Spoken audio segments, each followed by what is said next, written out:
But there's a few things they should know, and here's one.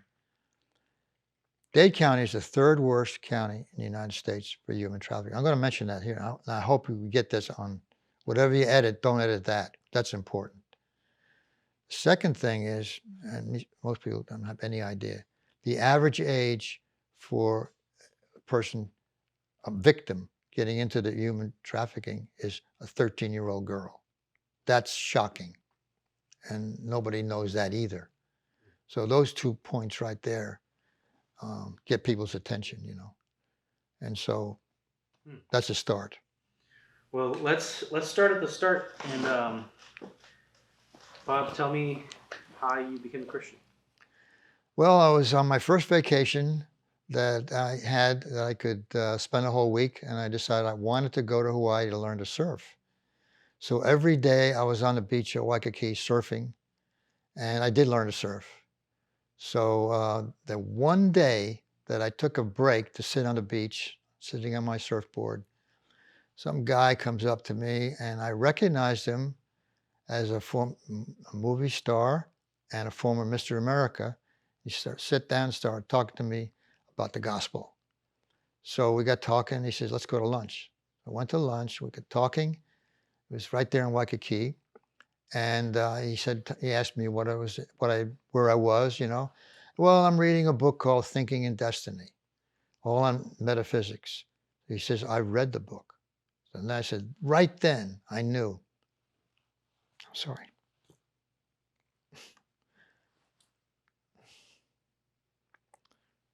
This happens to me every time. I knew that the Lord was leading me. And I accepted Christ because this book, 1,000 pages long, there can't be many people that have read this. And he had read it, he knew it, and in a few words, he explained to me how, not all nonsense, but it's not the way. So he explained to me briefly about the gospel. I accepted it, and I was on my way. He gave me his own copy of the book of John, which I read on the plane home. And then when I came home, my neighbor says, you need to go to Granada Presbyterian Church. So I did, and that's how I started.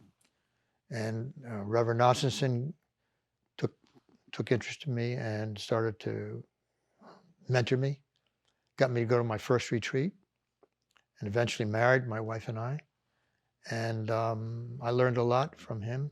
He always was a great preacher. I'll never forget his special preaching on eternal life, and still sticks to me. Then someone said, Granada's a long way from you. There's a nice new church just half a mile from your house. So I came to Kendall, stopped in, talked to Jim Bland, who was the pastor, and we started going there. And then I joined that church, my wife and I. So that's What year was that? about 75, 76. I can't remember. 76. What year were you on vacation? Oh, that was in 58, something like that. Yeah, I love surfing. I wish I could, there's no places, you can't. Dave Moran said he surfs still up in Palm Beach. He invited me to go sometime, but I never did. I'd done a lot of water skiing, so it made it easier for me. But I love surfing. What brought you to Miami? I went to the University of Miami. And so then I started flying, and I stayed. Started flying, and then eventually ended up with Eastern Airlines. I think I was born in Greenwich Village, New York, and then we moved out to Queens, Long Island, and I spent from age, I guess, about 6 or so until I left for college. I lived there.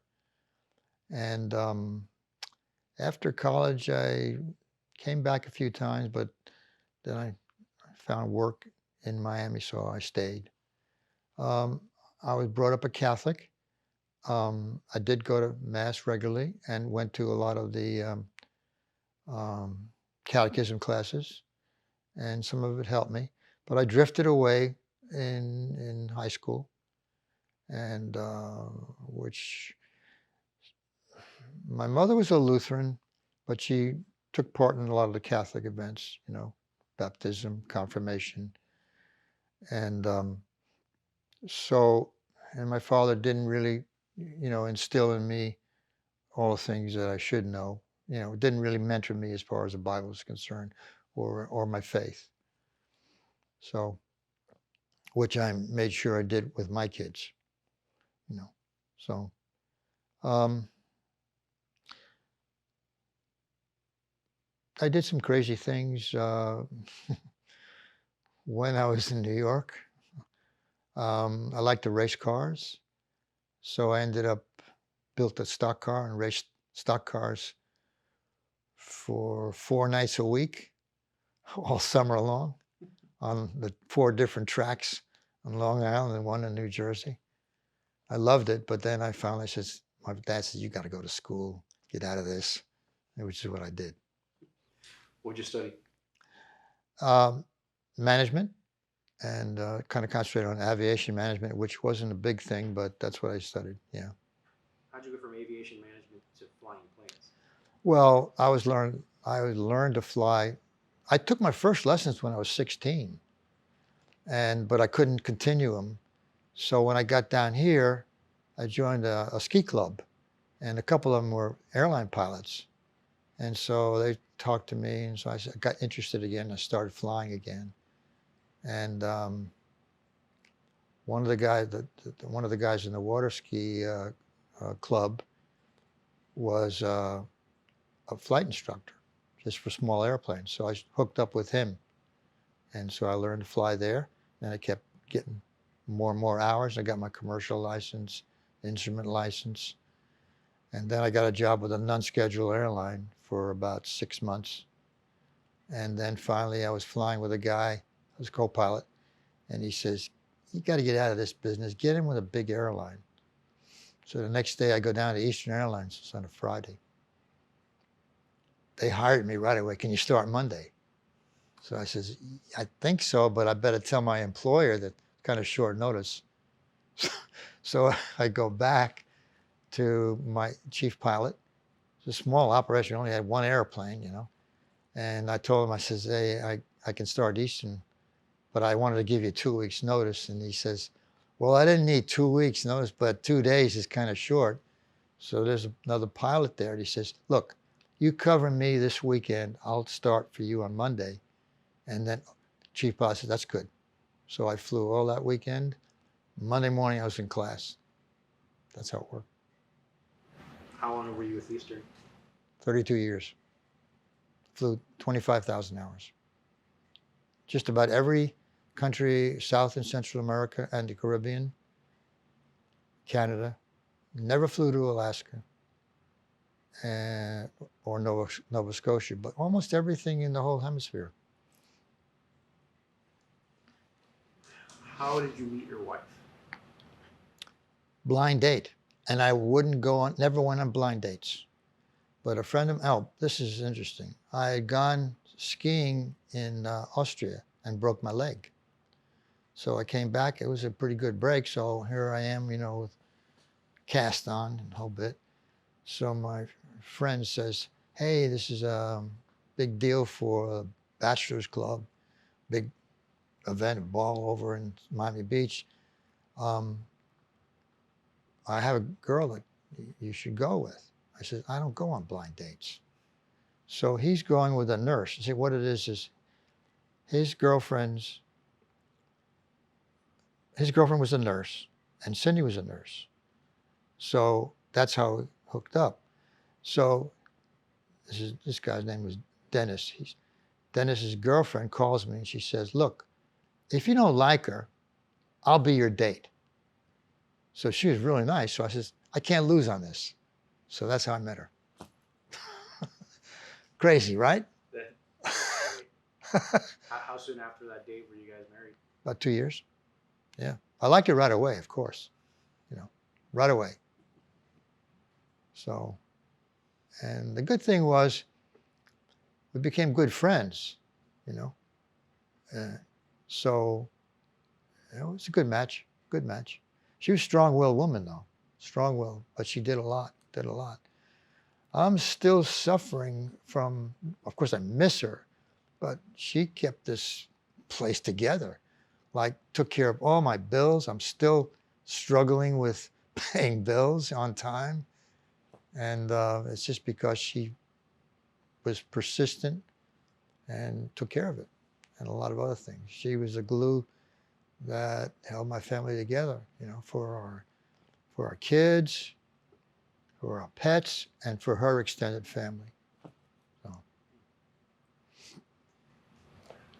Tell me a little bit about how Kendall specifically has helped you grow or practice your Christianity. Well, Jim Bland took an interest in me and encouraged me to serve as a deacon pretty soon after I was there. And then in 1982, on Mother's Day, he announced to the congregation that we were going to start, Kendall was going to start a crisis pregnancy center, the first Protestant crisis pregnancy center in the county. The Catholics had, I think, Respect Life. They had one or two, but we were the first Protestant group, and we were very successful. But my wife did all the counseling. She was one of the, not all of it, but she was there all the time, always counseling girls, you know, encouraged them not to have an abortion, and a lot of them were led to Christ. So that was the first thing. And then I became, Jim Bland asked me to be the sort of the vice chairman of just to keep things going. So I was the one that picked the directors for this. And the last one was Jane. Yeah, she's great. I just met her a couple of weeks ago, and she remembered. We had a nice talk. She's gone to Granada. Yeah, super lady. So yeah, that's the first thing. Then I was listening to a year before I retired. I was listening to James Dobson on the radio, and he had his guest was Millard Fuller, who was the chairman for Habitat for Humanity.